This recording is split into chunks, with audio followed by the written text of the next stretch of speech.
গত রাত সাতক এখানে গাড়ি রেখে, সাতক থানা গাড়ি রেখে আমি গেলাম ভাটিতে একটা প্রোগ্রামে। সাতকে পুলিশে এসআই কি জানি না, রিপন ভাই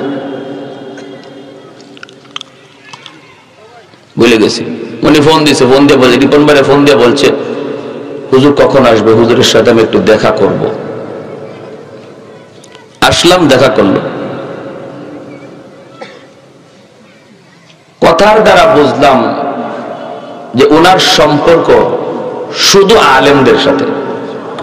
পুলিশের একজন এসআই, বেশ উলামায়ে কেরাম জমলেন, বলতেছে ওনার যতজনের সাথে চলা প্রত্যেকে আলেম, এবং এই সাতকের একজন পুলিশ কনস্টেবল আছেন এই থানাতে এখনো, যিনি ফজরের আগে মসজিদে গিয়া প্রতিদিন ফজরের আজান দেয়, একজন পুলিশ কনস্টেবল প্রতিদিন ফজরের আজান দেয় উনি। সে থানা থেকে ডিউটি, থানা রাত্রে অনেক সময় ডিউটিও করে, ডিউটি করে সে ঘুম হোক না হোক তাহাজ্জুদের টাইমে মসজিদে হাজির হয়, তাহাজ্জুদ পড়ে, এবং একটা দিন মিস নাই, প্রতিদিন ফজরে আজান দিতেছে। তোমার মতো একজন যুবক যদি বলো পারি না, তাহলে আমাকে জবাব দাও সে পারে কেমনে? পারি না এমন কাজকেই বলে যেটা কেউ পারে না। একজনেও যদি পারে তাহলে বোঝা গেল সম্ভব, ঠিক কিনা জোরে বলে। আর আল্লাহ মানুষের উপরে এমন কোন বিধান দেয় না যেটা মানুষের পক্ষে করা সম্ভব না। লা ইউকাল্লিফুল্লাহু নাফসান ইল্লা উসাহা, এমন কোন কাজই আল্লাহ করেন না। এজন্য আল্লাহ বলে ওই যুবক, যেই যুবক যৌবনে আমি আল্লাহরে ডরায়, যেই যুবক যৌবনে আমি আল্লাহর কদমে সেজদা দেয়, যেই যুবক যৌবনে বাপ মার সেবা করে, বাপ মার সাথে বেয়াদবি করে না, ওই যুবক আমাকে ডরায় যখন গুনাহ থেকে বাঁচে, তার কলিজার দিকে তাকাইলো এই জমিনের প্রতি আমি আল্লাহর মায়া লেগে যায়।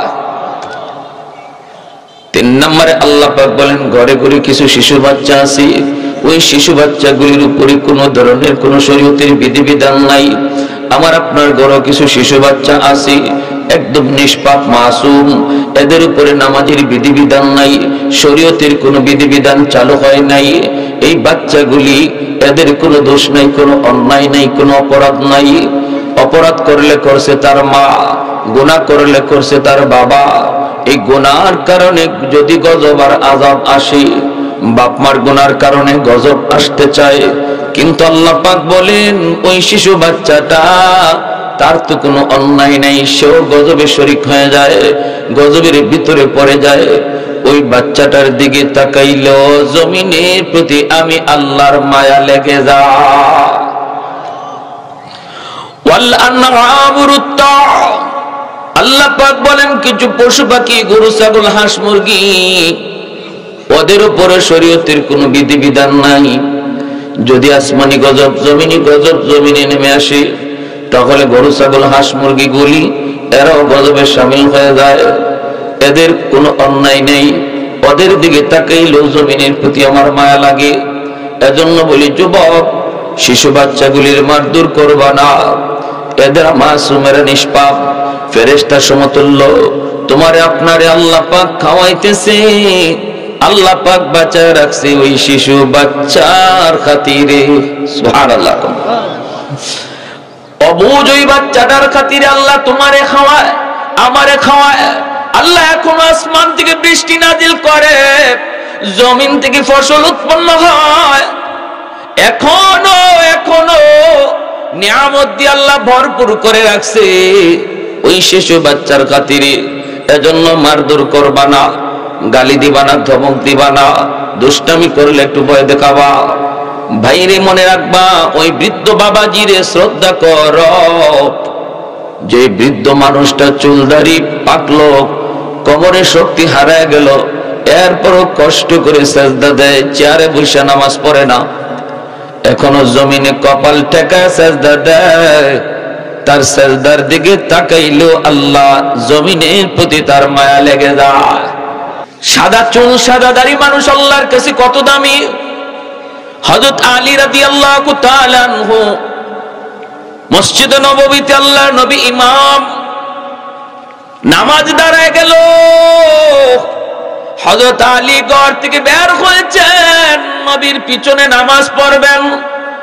ঘর থেকে বের হয়েছেন, জামাত ধরবেন, কিন্তু একটা গলিপথ, চিকন পথ, ওই গলিপথটা অনেক লম্বা। এই গলিপথ দিয়ে শুধু একজন মানুষ যাওয়া যায়, একজন ঢুকলে আর একজন ওদিক থেকে আসতে পারে না। হযরত আলী রাদিয়াল্লাহু তাআলা আনহু তিনি মাত্র গলিতে ঢুকবেন, দেখেন ওনার সামনে একজন বৃদ্ধ মানুষ, চুল দাড়ি তার সাদা। ওই বৃদ্ধ মানুষটা সে গলি পার হইতেছে। হযরত আলী চিন্তায় পড়ে গেলেন, আমি যদি এখন মসজিদে জামাত ধরার জন্য, রাকাত পাওয়ার জন্য যদি আমাকে একটু দ্রুত যেতে হয়, তাহলে এই বৃদ্ধ মানুষটারে একটু চাপ দেওয়া লাগে, বলতে হয় চাচা আমাকে একটু রাস্তা দেন, কারণ উনি বৃদ্ধ মানুষ, উনি তো আস্তে আস্তে যাবে, আমার তো একটু দ্রুত যাওয়া দরকার। কিন্তু কি করব, আমি কি এতটুকু তারে বলবো নাকি বলবো না? হযরত আলীর মন ওনাকে কয়, না রে আলী, মানুষ যখন বয়স বাড়ে তখন আল্লাহর কাছে তার দাম বেড়ে যায়।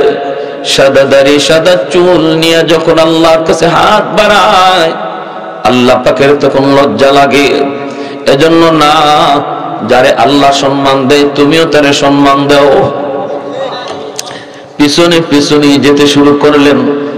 এই দিকে আল্লাহর নবী রুকুতে চলে গেলেন, রুকুতে চলে গেলেন। আলীও নিজে নিজে ভাবছেন রাকাত একটা যাইব, রুকুতে চলে গেলেন। কিন্তু আলী যে এই বৃদ্ধ মানুষকে সম্মান করেছেন, আল্লাহ এত পছন্দ করেছে, আল্লাহ জিব্রাইল আমিন কই, জিব্রিল তাড়াতাড়ি বন্ধুর কাছে যাও, যায় বলো বন্ধু যেন রুকু লম্বা করে আলী শরীক না হওয়া পর্যন্ত। আল্লাহ নবী রুকুতে, জিব্রাইল আমিন কই, নবী গো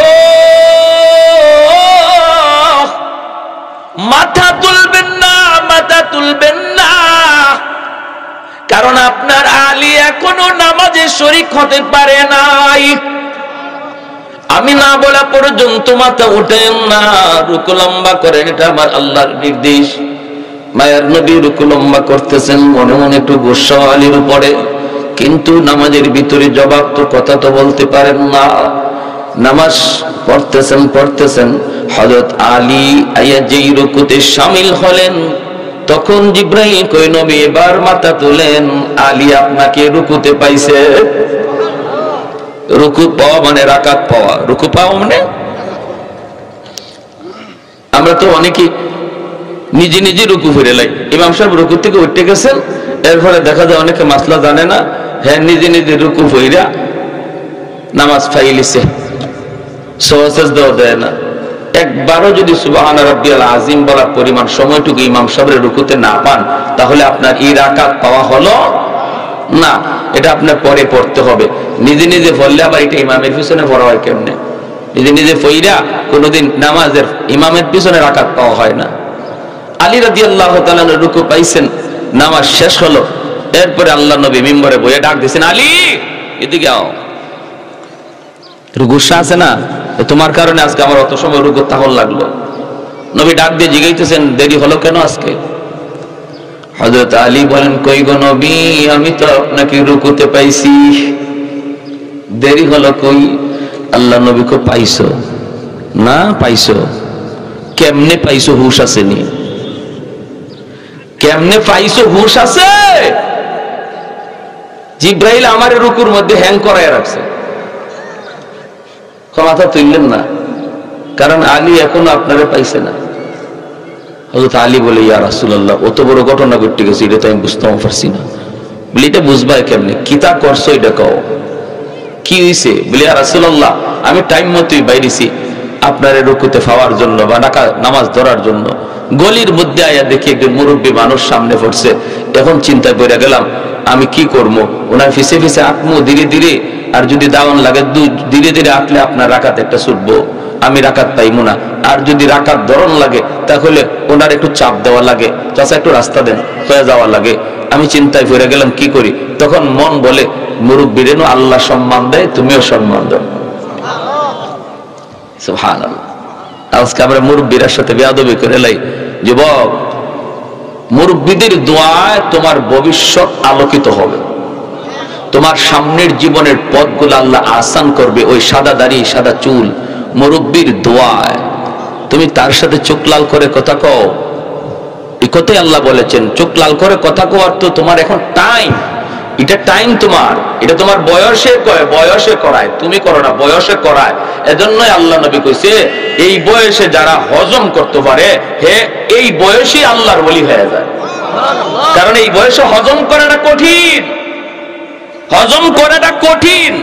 অল্পতেই রাগ উঠে যায়, গুসা চলে আয়, ধমক দেওয়ার ইচ্ছা হয়, চোখ লাল করার ইচ্ছা হয়, গান বাজনার আয়োজন করতে মন চায়। সভাপতি যদি বাধা দেয়, মুরব্বী কেউ বাধা দেয়, চেয়ারম্যানে বাধা দেয়, চেয়ারম্যান সাহেবরে দইরা আইনা গানের আসরে সভাপতি বানাইতে মন চায়।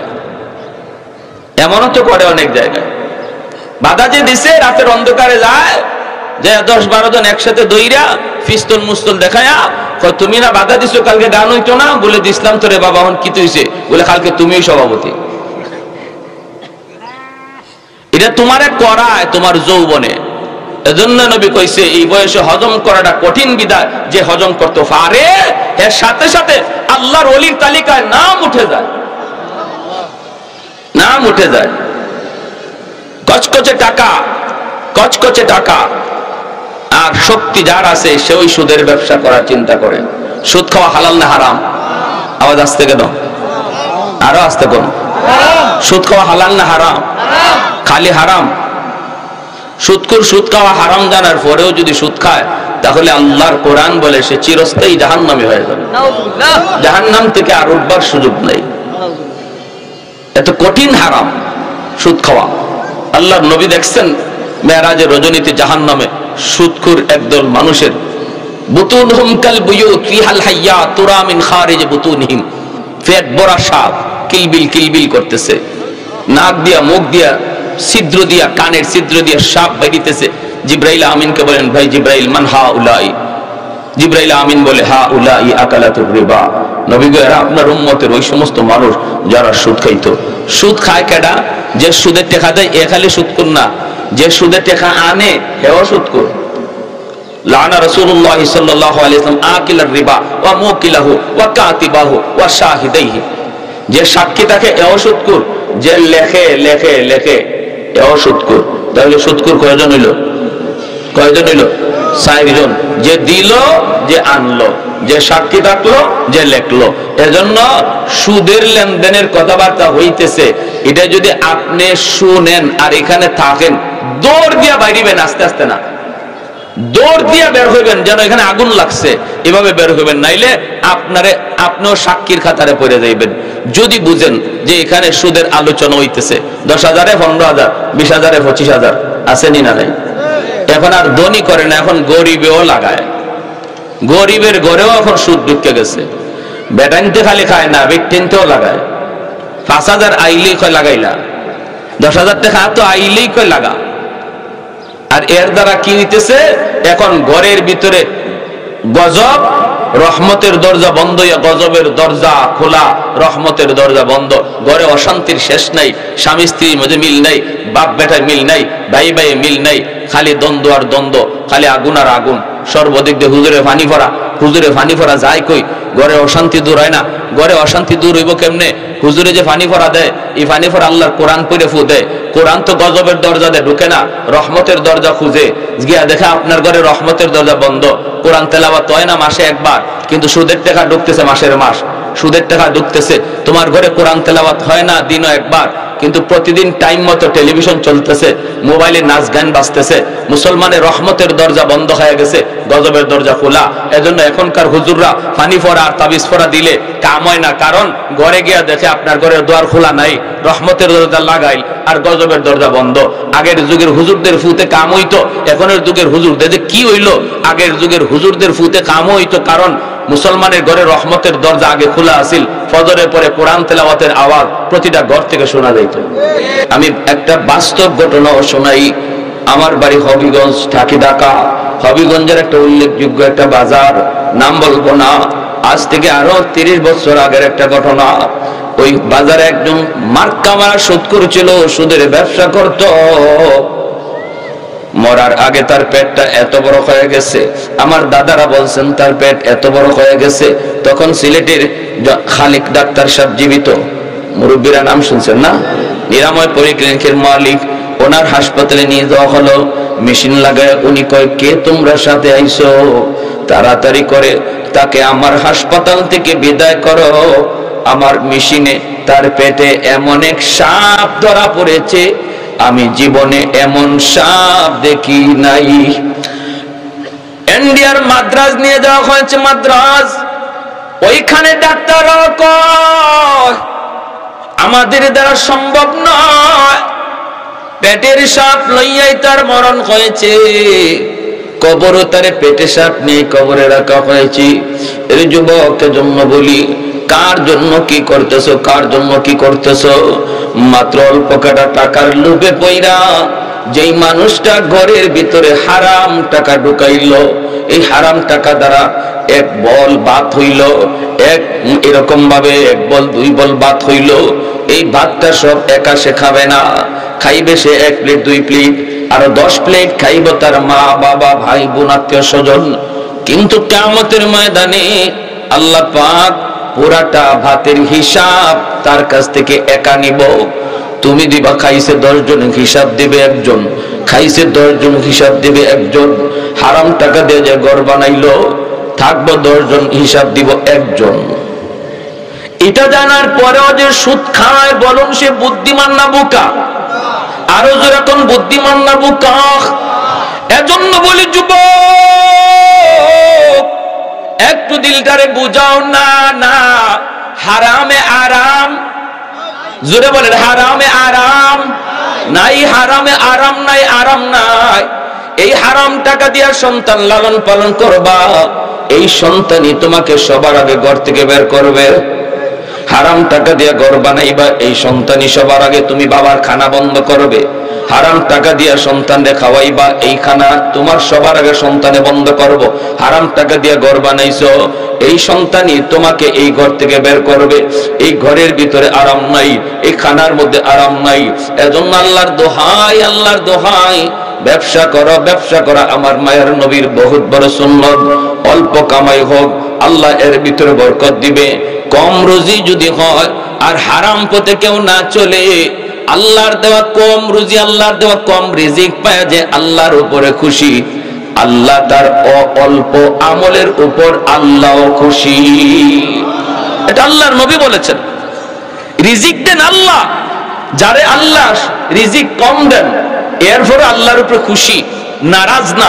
হারাম পথে কামাই করে আল্লাহরে নারাজ করে না। আল্লাহ নবী বলেন তার কম আমল পাইয়া আল্লাহও খুশি। ধনী যদি মুনাজাত করে আর এই মুনাজাতে 10,000 টাকা আল্লাহর ঘরে দানও করে, তবু গরিবের খালি হাতের দোয়া আল্লাহর কাছে আগে কবুল হয়ে যায়। কোন মানুষটার, যে মানুষটা রুজি করে কম কিন্তু এরপরও হারাম খায় না, রুজি করে কম এরপরও হারাম চিন্তা করে না, এই মানুষটার খালি হাতের দোয়া আর ধনী মানুষের, যে মানুষ দোয়াও করে আবার 10,000 লাখ লাখ টাকা মসজিদে দানও করে, তার দোয়ার আগে গরিবের ওই খালি হাতের দোয়া আল্লাহর কাছে কবুল হয়, আগে কবুল হয়। শুধু তাই নয়, ইন্নামাল ফুকারা ইয়াদখুলুনাল জান্নাতা ক্বাবলাল আগনিয়া বি500 সানা। নবী বলেন ওই মানুষটা, যে মানুষটা ব্যবসা করে কম রুজি করে আর একজনে হারাম ব্যবসা করে, হারাম ব্যবসা করে, ওই যে মানুষটা হালাল ব্যবসা করে কম রুজি করে, আল্লাহ তারে ধনীর 500 বছর আগে জান্নাত দিব। কয়শো বছর আগে? 500 বছর আগে জান্নাত দিব। যে ধনী মানুষ নিজেও জান্নাতি, নামাজ পড়ছে, সেও নামাজ পড়ছে, দুনিয়াতে হারাম পথে চলছে না, হালাল পথেই চলছে, নামাজ কালাম গরিবের সাথে একসাথে পড়ছে, এরপরও গরিবরা আল্লাহ ধনী 500 বছর আগে দিব আর ধনীরে 500 বছর পরে দিব। কেন? কারণ হলো আল্লাহ কত বড় ইনসাফ ওয়ালা। আল্লাহকে বান্দা, আমি আল্লাহ তোরে দুনিয়াতে গরিব বানাইছিলাম, এজন্য যা চাইছিলা তা পাও নাই। দুনিয়াতে তুমি যা চাইছো তা পাইছো না, কারণ তোমার রুজি নাই, টাকা নাই, পয়সা নাই। আমি আল্লাহর উপরে যে তুমি এর উপরে সন্তুষ্ট, তোমারে আমি মরণের পরে জান্নাতে যা চাইবা তা পাইবা, এটা ধনীর 500 বছর আগে দিব। দুনিয়াতে তোমার চেয়ে ধনী আগে ছিল মিনিমাম 60-70 বছর, আরাম করছে বেশি, ঠিক না? হায়াত, দুনিয়ার হায়াত কত? গড় আয়ু 60-70। এই 60-70 বছর হয়তো ধনী যা চাইছে তা পাইছে, তুমি যা চাইছো তা পাইছো না।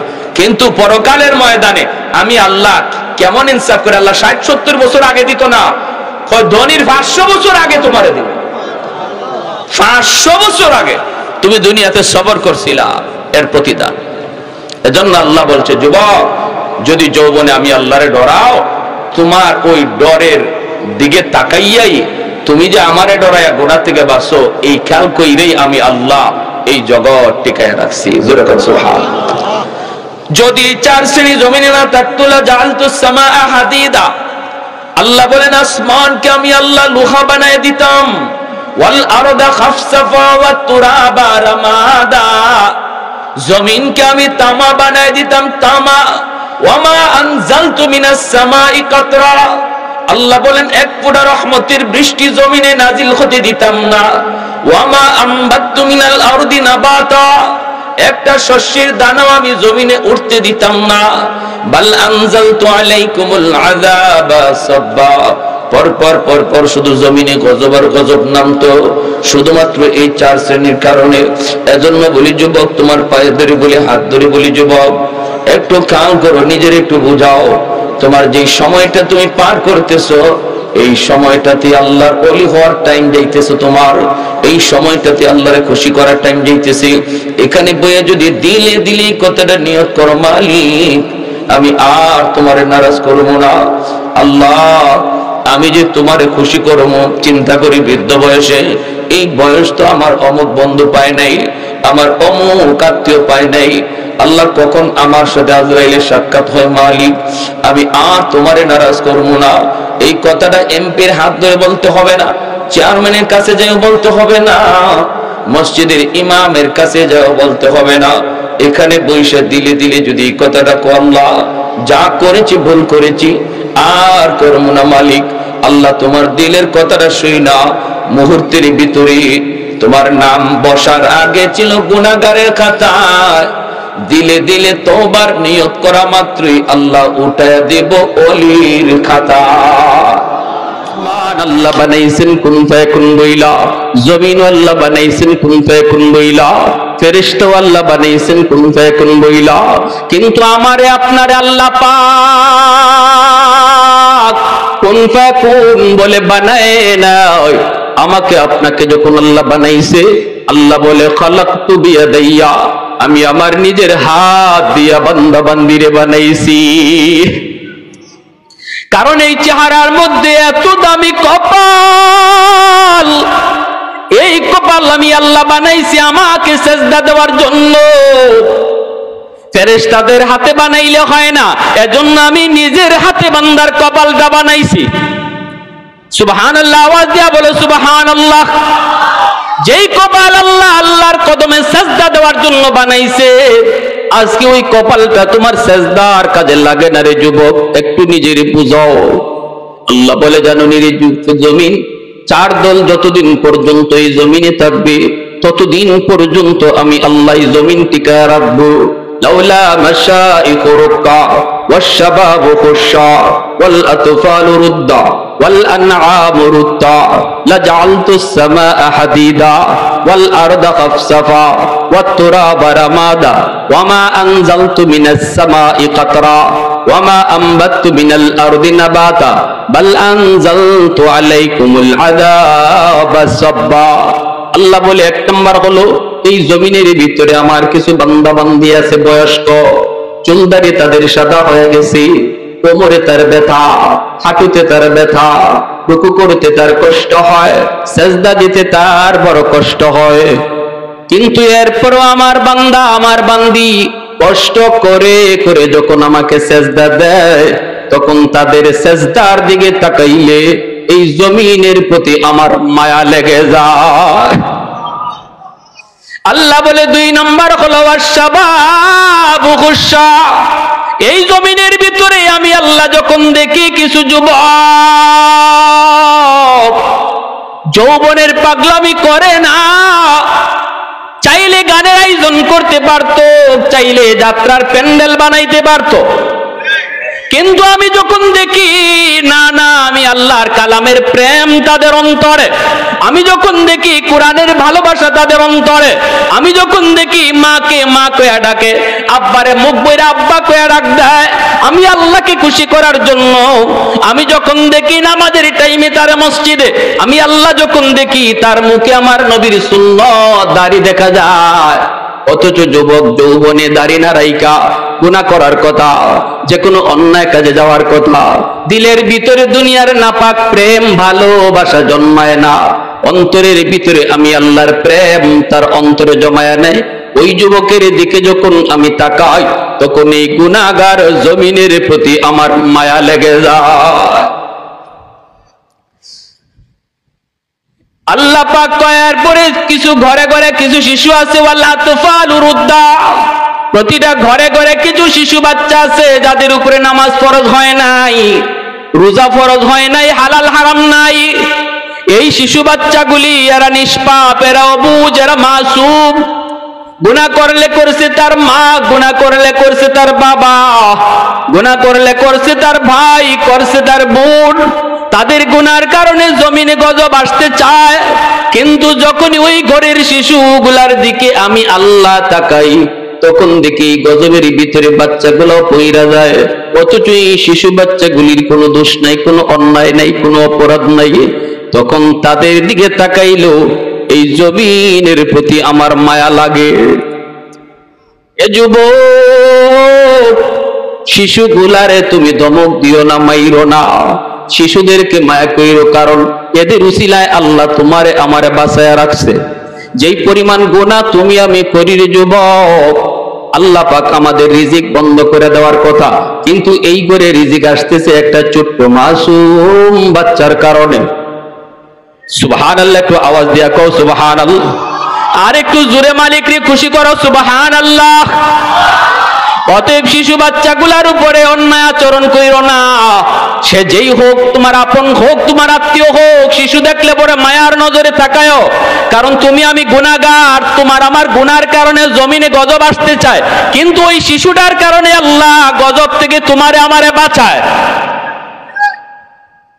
ইন্না রহমতি সাবাকাত আলা গজবি, আল্লাহ পাক রব্বুল আলামিন কয় আমার রহমত তখন গজবের মাঝ আগে চলে যায়, এজন্য গজব জমিনে আসতে পারে না। আল্লাহ পাক রব্বুল আলামিন কয় 4 নম্বর হলো ওয়াল আনআমুরতা, জমিনের ভিতরে কিছু গরু ছাগল হাঁস মুরগি রয়েছে, এদের উপরে নামাজ নাই, রোজা নাই, এদের উপরে শরীয়তের কোনো বিধিবিধান নাই। যদি আসমানি জমিনে গজব জমিনে আসে মানুষের গুনার কারণে, হাঁস মুরগি গরু ছাগল পশু পাখিগুলোও গজবে পড়ে যায়, অথচ এদের কোনো অপরাধ আমি আল্লাহর কাছে ছিল না। এই গরু ছাগল পশু পাখির দিকে যখন আমি তাকাই, তখন এই জমিনের প্রতি মায়া লাগে, গজব আমি আল্লাহ দূরে রাখি। এজন্য পশু পাখিরে অন্যায়ভাবে কষ্ট দিবা না, গরু ছাগলকে অন্যায়ভাবে মারবা না, কারণ তোমার আমার প্রতি গজব আশা থেকে ফিরায় রাখছে এই হাঁস মুরগি গরু ছাগল পশু পাখি, নতুবা আমার গুনার কারণে বহু আগে আমার উপরে গজব আসতো, ঠিক না? আল্লাহ পাক কয় যদি 4 দল না থাকতো লাজাআলতুস সামাআ হাদিদা, এই 4 শ্রেণী যদি জমিনে না থাকতো, তাহলে আমি আল্লাহ আসমানকে লোহা বানায় দিতাম, জমিনকে তামা বানায় দিতাম। ওয়ামা আম্বাতু মিনাল আরদি নাবাতা, জমিন থেকে একটু একটা আমি শস্য দানাও উঠতে দিতাম না। ওয়ামা আনজালতু মিনাস সামাই কাতরা, রহমতের বৃষ্টি আমি জমিনে দিতাম না। বাল আনজালতু আলাইকুমুল আযাবা সাব্বা, পরপর জমিনে শুধু গজব আসতো। এই গজব থেকে আমি আল্লাহ এই জমিন বাঁচায় রাখছি 4 দলের কারণে। সুবহানাল্লাহ, জোরে বলেন, আরো জোরে কোন সুবহানাল্লাহ। তাহলে যৌবনে ইবাদত করার দরকার আছে না নাই? যৌবনে একজন যুবক ইবাদত করার দ্বারা অল্প সময়ে আল্লাহর ওলি হয়ে যায়। লা ওয়ারআ কাল কাফফি আও কামা ক্বালা নবী আলাইহিস সালাম, নবীজি বলেন যার সুযোগ ছিল, ক্ষমতা ছিল গুনাহ করার, এরপরও যে আল্লাহর ভয়ে গুনাহ করে না, সেই তোমাদের মধ্যে আল্লাহর ওলি। বৃদ্ধ বয়সে গুনাহ করার ইচ্ছা থাকলেও আমার শক্তি দেয় না, চাইলেও পারবো না, কিন্তু একটা যুবক চাইলেই গুনাহ করতে পারে, এরপরও যখন আল্লাহর ভয়ে করে না, রাসূল কয় সে যৌবনেই আল্লাহর ওলি হয়ে যায়। আরেকটু জোরে করুন সুবহানাল্লাহ। মনে আছে নবীজির সামনে যে যুবকটা প্রশ্ন লয়ে গেছে মা বাবার জন্য খেদমত করার কোনো সুযোগ আসেনি, সে বৃদ্ধ না যুবক? জোরে কও না যুবক, আওয়াজ দিয়া বলো। আল্লাহ নবীর সামনে যে কাঁদতেছে, আমার আম্মা আব্বা কবরে শহীদ, তাদের জন্য আমার কিছু করণীয় আছে কি? এই কথাটা নবীর সামনে কেঁদে কেঁদে কান্না করে করে যে জিগাইছে, সে বুড়া মানুষ না যুবক? আল্লাহ নবী ওই যুবককে সামনে রেখে একটা ওয়াজ করেছেন, দামি ওয়াজ। তাহলে নবী হলেন বক্তা, শ্রোতা হলো একজন যুবক, শ্রোতাও একজন বক্তাও, যেরকম না, শ্রোতাও একজন বক্তাও একজন। তাহলে বোঝা গেল ওয়াজ এটা শ্রোতা কি পরিমাণ আমার সামনে আছে এটা উদ্দেশ্য না, একজনও যদি দিল থেকে কথাগুলা গ্রহণ করে বক্তার, মাহফিল সার্থক। ঠিক কিনা জোরে বলেন? লক্ষ লক্ষ মানুষ সবাই আসছে তামসা দেখার জন্য, মাহফিলে কোনো লাভ নাই। 10 জন মানুষ বসা, কিন্তু দিল নিয়ে বসছে কথা নেওয়ার জন্য, আমলের নিয়তে। আল্লাহ বলেন এই মাহফিলটাই সফল। আমার ভাইরাল ওয়াজটা যেটা ভাইরাল হয়েছে, অনেকেই শুনছেন মনে হয়, জমিন কোন ফায়াকুনের বয়ান। আপনারা যে মানুষগুলো আছেন এতগুলো মানুষ ছিল না, আপনাদের চেয়ে আরো অর্ধেক হবে মানুষ। আমার গ্রামের মাহফিল, এসার পরে আমি বের হয়েছি বয়ানে, ওইরকম প্রস্তুতিও নাই, মিডিয়াও আমি জানি কেউ নাই। কিন্তু একটা মিডিয়া সে ছিল যেমন মশিউর মাহফিল এইচডি, সে কোন রকম কষ্ট মষ্ট করে আরেক বক্তার ওয়াজ রেকর্ড করতে আসছে, আমার না, ইফাকে আমার ওয়াজটা রেকর্ড করছে। মানুষ ছিল কয়জন? 50 থেকে 60 জন। কিন্তু আমি দেখেছি ওই মানুষগুলা কেমন দিল নিয়ে বসছিল, আর আল্লাহ আমার কিভাবে কথাগুলা দিল থেকে বের করে দিছে, যার কারণে এই মাহফিল, এই বয়ান কোটি কোটি কোটি কোটি মানুষের অন্তরে লাগছে। ঠিক না? তাহলে কি ভাই, বক্তাও যখন দিল থেকে কথা বলবে, শ্রোতাও যখন দিল থেকে কথা নিবে, তখন এই মাহফিলে রহমত বর্ষিত হবে, মাহফিল আল্লাহর দরবারে কবুল হয়ে যাবে। ওই যুবক কেমন দিল নিয়ে আসছে, আল্লাহ নবী বলতেছেন, যুবক 1 নম্বর আসসালাতু লাহুমা, 5টা আমল মনোযোগ দিয়ে নিয়েন। শেষ প্রান্তে চলে এসেছি বয়ানের, শুধু একটু মন দিয়ে শুনলেন। আমি হয়তো কাউকে জিজ্ঞেস করতে পারি, বলুন তো 5টা আমল কি কি? 1 নম্বরে নবী বলেন, যেখানেই থাকো, নামাজে থাকো আর নামাজের বাহিরে থাকো, আমার আল্লাহ বাপ মার জন্য যেই দোয়া শিখাইছেন, এই দোয়াটা যখনই পড়বা, রব্বির হামহুমা কামা রব্বায়ানি সগীরা, সাথে সাথে আল্লাহ তোমার মা বাবার কবরে তোমার এই খেদমত পাঠাইয়া দিবে। 2 নম্বরে নবী বলেন, ওয়াল ইস্তিগফারু লাহুমা, তাদের জন্য দান সদকা যখনই তুমি করবা আল্লাহর রাস্তায়, হোক সেটা কোনো গরিবকে, হোক সেটা কোনো আত্মীয়কে, হোক সেটা কোনো মসজিদে, হোক সেটা কোনো মাদ্রাসায়, যখনই তাদের নামে দান করবা, সাথে সাথে তোমার খেদমত আল্লাহ বাপমার কবরে পাঠিয়ে দিবে। 3 নম্বরে নবী বলেন, ইনফাযু আহদিহিমা মিন বাদিহিমা, মা বাবার কাছে যদি কারো কোনো পাওনা থাকে, তুমি সন্তান হিসেবে পাওনা পরিশোধ করো। যদি পাওনাটা পরিশোধ করো, মার কাছে পাওনা আছিল, বাবার কাছে পাওনা আছিল, বাপ মা হয়তো এই পাওনা পরিশোধ করে মারা যায় নাই, বাবা হয়তো কারো জমি দখল করে নিছে, এই জমি ফেরত না দিয়ে কবরে গেছে, তুমি সন্তান জানো, সাথে সাথে এই জমিটা ফেরত দাও, তোমার খেদমত বাবার কবরে আল্লাহ পাঠাবে। আর যদি জমি ফেরত না দাও আর বাবার নামে 10টা গরু জবাই করে জিয়াফত করো, বাপের কবরের আগুন নিভবে না। বাপ কোন মানুষের হক আর নষ্ট করে কবরে গেছে, তুমি সন্তান জানো, এরপরেও এই হকটা ফিরাইয়া দিছো না, যার কারণে বাবার কবরে আগুন জ্বলছে। এই আগুন জ্বলা যদি বন্ধ করাইতে চাও, জিয়াফত কইরা না, 10টা 20টা গরু জবাই কইরা না, আগে যার হক নষ্ট করেছে সেটা ফিরাইয়া দাও, তাহলেই কবরে আগুন নিভবে। কিনা ভাই?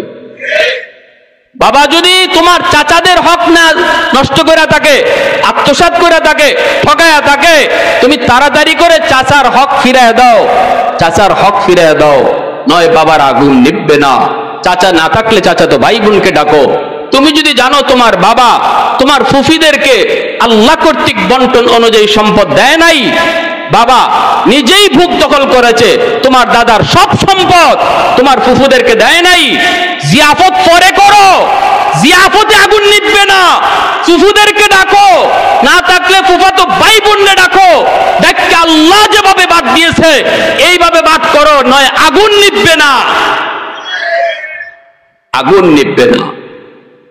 কথাগুলা বলতেছি আমার নবীর হাদিস থেকে। আমরা যারা আজকে কবরে আপনজন প্রিয়জন কি কর্ম তাদের লাগে মন গড়া আমল করে লাভ নাই। শোনেন আমার নবী কি বলতেছেন, এই ফাওনাগুলা আগে পরিশোধ করো, ফাওনাগুলা পরিশোধ করো, করলেই বাবার কবরে আল্লাহ তোমার খেদমত পাঠাইয়া দিবে। 4 নম্বরে নবী কয় সিলাতুর রাহমিল্লাতি লা তুসালু ইল্লা বিহিমা। বাবা নাই কিন্তু বাবার রক্তের মানুষ দুনিয়ায় আসি, মা দুনিয়াতে নাই রে যুবক, কিন্তু মার রক্তের মানুষ দুনিয়াতে আছে। বাবার কবরে যদি তুমি খেদমত পাঠাইতে চাও, আমার নবী কয় বাবার রক্তের মানুষের খবর নেও, চাচার খবর নেও, ফুফুর খবর নেও, দাদার খবর নেও, ফুফাতো ভাই বোনের খোঁজ খবর নেও, চাচাতো ভাই বোনের তুমি খোঁজ খবর নেও। যখনই তুমি চাচাকে ফোন দিয়া কইবা চাচা কেমন আছেন, চাচা শরীরটা ভালো নি, চাচা চিকিৎসা করাইছেননি, কয় টাকা লাগবে আমি দিতেছি।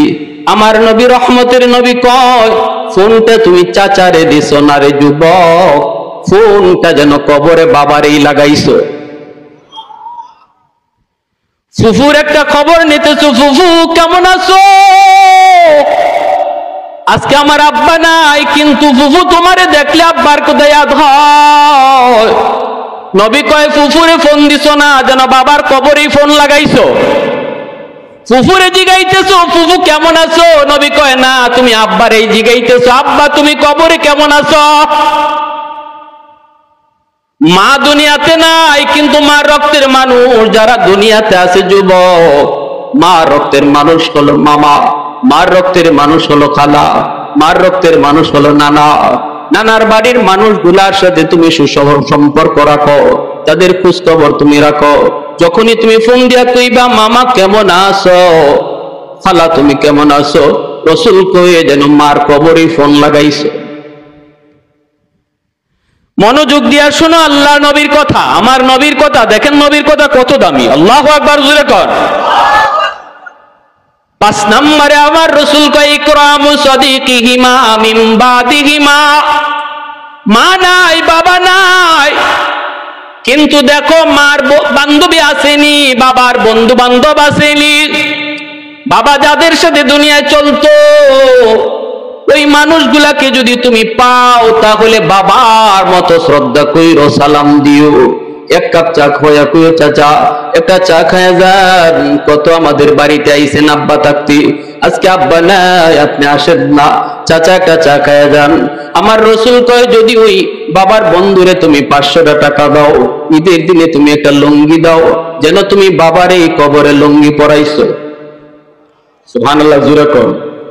মা দুনিয়াতে নাই কিন্তু মার বয়সের মহিলা দেখলে মার মতো তুমি শ্রদ্ধা কইরো, শ্রদ্ধাটা যেন মারেই তুমি করতেছো, একটু তুমি সাহায্য করছো যেন মারেই তুমি সাহায্য করছো। এজন্য আমার রাসূল দয়ার নবী আম্মাদান আয়েশা সিদ্দিকা রাদিয়াল্লাহু তাআলা আনহাকে নিয়া নবীজি খাইতে বসছেন, খাঞ্চার মধ্যে অনেকগুলা রুটি, নবীজির চোখ দিয়ে দরদর করে পানি পড়ে, নবীজি কান্দেন। আল্লাহর নবী কান্দেন কেন? আম্মাদান জিজ্ঞেস করলেন নবী গো কান্দেন কেন? নবী কয় আয়েশা তোমরা হলে আমার সুখের দিনের স্ত্রী আর খাদিজা হলো আমার দুঃখের দিনের স্ত্রী। আমার খাদিজার কথা মনে পড়ে গেছে আয়েশা, আমার খাদিজাকে নিয়ে কোনো একদিন আমি এইভাবে খাঞ্চা বইরা রুটি নিয়ে খাইতে পারি নাই গো, এজন্য আমার কষ্ট লাগতেছে, চোখ দিয়া পানি পড়তেছে। আয়েশা একটা রুটি খাদিজারও দিয়াও।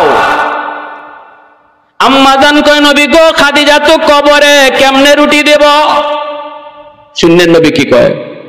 আল্লাহ নবী কয় আয়েশা আমার খাদিজা কবরে, কিন্তু খাদিজার একজন বান্ধবী আছে নাফিসা, সে দুনিয়ায় জীবিত, আমার খাদিজার সাথে চলতো, নাফিসারে রুটি খাওয়াও যেন আমার খাদিজার এই রুটি খাওয়ানো হইল। সুবহানাল্লাহ জোরে কোন, আরো জোরে কোন সুবহানাল্লাহ। कौनैन मुख्तार खुदा तुमको बनाया, कौनैन मुख्तार खुदा तुमको बनाया, उम्मत का निगाहबान खुदा तुमको बनाया, उम्मत का निगाहबान खुदा तुमको बनाया। मौला मेरा आका मेरा रहमत की नबी है, ताजदार मदीना तुम्हारे अरबी है, ताजदार मदीना तुम्हारे अरबी है। मोहब्बतेर साथे बोलेन अल्लाहु আকবার।